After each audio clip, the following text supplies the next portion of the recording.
Joining us now, NBC News Chief Capitol Hill correspondent Ryan Nobles and senior scholar at the Johns Hopkins Center for Health Security at the Bloomberg School of Public Health, Dr. Amish Adalja. All right, so Ryan, this is still ongoing. That's a pretty stark moment that the Secretary of Health cannot or does not want to give advice on vaccinations. Yeah, and there was no doubt that that position really frustrated Democrats throughout the course of the questions that were posed to the Health and Human Services Secretary over the course of two hearings, one on the House side and the one that's taking place right now on the Senate side. Over and over again, the Democrats tried to pin down exactly what the role is of the HHS Secretary, which in part is to dictate vaccine policy for the rest of the country, to make sure the vaccines that are distributed to Americans are safe and that they are effective, and also encourage those vaccines to be used, because the more people vaccinated, the more people that are saved. And it seemed as though in many ways that Kennedy was sometimes just annoyed with the repeated questions around vaccines. Particularly, there are many questions posed to him about the measles vaccines because of the recent measles outbreak in Texas and in other parts of the country. Listen to this exchange from the Senate hearing from just a moment ago. You also said, specific to the measles vaccine, that you support the measles vaccine, but you have consistently been undermining the measles vaccine. You told the public that the vaccine wanes very quickly. You went on the Dr. Phil show and said that the measles vaccine was never fully tested for safety. You said there's fetal debris in the measles vaccine. And this morning— All true. This morning in front of— Do you want me to lie to the public? That's not— none of that is— Of course it's true. Of course it's true, Senator. You're Senator begging your progress. You do not know what you're talking about. For the record. Let's have a little bit of order so that you can get Madam your Chair, question I'm and we can get I didn't ask for a response yet. And I think that really crystallizes a lot of the Democratic frustration with the fact that Robert F. Kennedy Jr. was even put into this position to begin with, because he is not working from the same set of facts that most health professionals are working from when it relates to issues like vaccines. And he is the chief health officer of the United States. It is his responsibility to dictate health policy and to install health policy across the entire country, vaccines being the bedrock of that policy in many ways. And you saw that on display here over the course of these two hearings, Kate. There were some Republicans who were skeptical of him during confirmation hearings. Bill Cassidy was one of them. Have we heard anything from Bill Cassidy about RFK's performance so far and the discussion about the measles, what he just said there in that exchange with Chris Murphy? Have we heard from the senator from Louisiana? Well, he is the chair of this committee that is conducting this hearing with Robert F. Kennedy Jr. right now, and he's asked some very specific and pointed questions about some of the concerns that he has broadly. But what we have not heard yet from Cassidy is his response to his overall concerns about the way that the department has been run since Kennedy was installed. Because one of the things that Cassidy had specifically pointed to was that he wanted accountability from Kennedy once he was put into this position, that he was very concerned about his vaccine skepticism and was worried that it would interrupt the access that Americans would have to vaccines. So far, we have not seen Cassidy press Kennedy to that extent so far in this hearing today.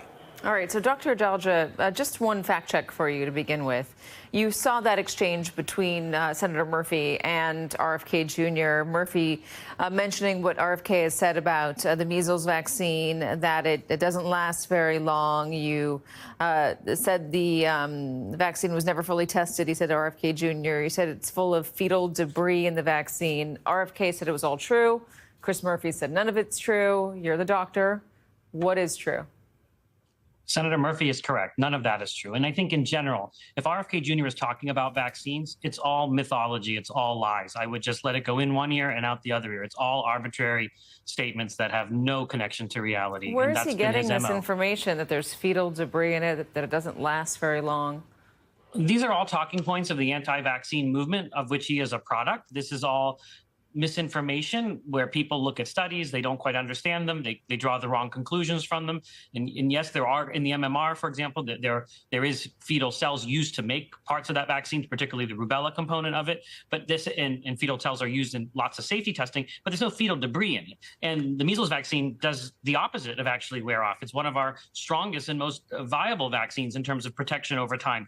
All the vaccines that we get as children against measles, the two doses, those protect us basically for life. This is an epidemic of the unvaccinated when it comes to measles. So I think in general, what they do is just they have this kind of playbook that they all use the same talking points that we hear over and over again, and they continue to live on in the anti-vaccine movement. And unfortunately, now we have the chief propagandist of the anti-vaccine movement as the head of HHS. Not to dwell on this, but just so we can have it fully sorted, what is the difference between fetal debris and fetal cells? So fetal debris makes people think that there's pieces of a fetus inside there.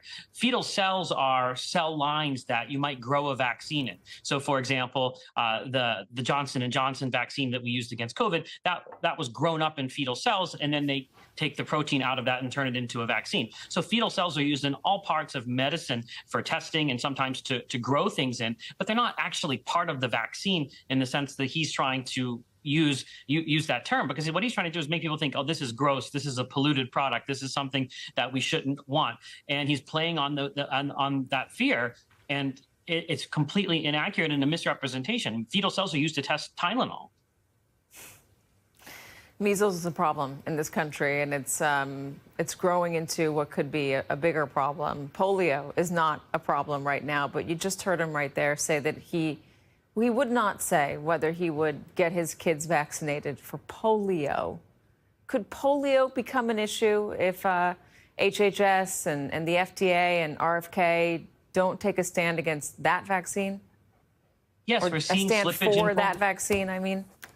Yeah, I think that there's a whole host of things. Measles, you have to think of as the canary in the coal mine because it's the most contagious. We need to have the highest protection in our communities against that, or it comes back.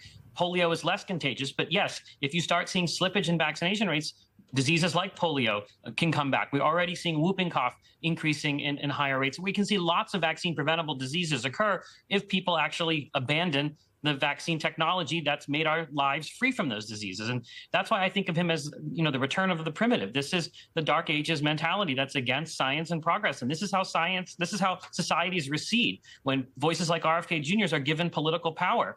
And we already saw that with the Novavax vaccine, for example. This is a COVID vaccine that he's already slowed the FDA approval from. This is not the person that should be in charge of HHS. And in my opinion, Senator Cassidy should answer for why he voted yes for this. He's a doctor. He betrayed his oath. Yeah, I would like to hear from Senator Cassidy as well. Dr. Adalja, thank you very much. Ryan Nobles, thank you.